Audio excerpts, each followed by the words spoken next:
أعوذ بالله من الشيطان الرجيم. بسم الله الرحمن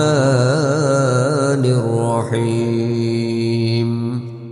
إذا زلزلت الأرض زلزالها وأخرجت الأرض أثقالها وقال الإنسان ما لها يومئذ تحدث أخبارها بأن ربك أوحى لها يومئذ يصدر الناس أشتاتا ليروا أعمالهم فمن يعمل مثقال ذرة خيرا يره ومن يعمل مثقال ذرة شرا يره.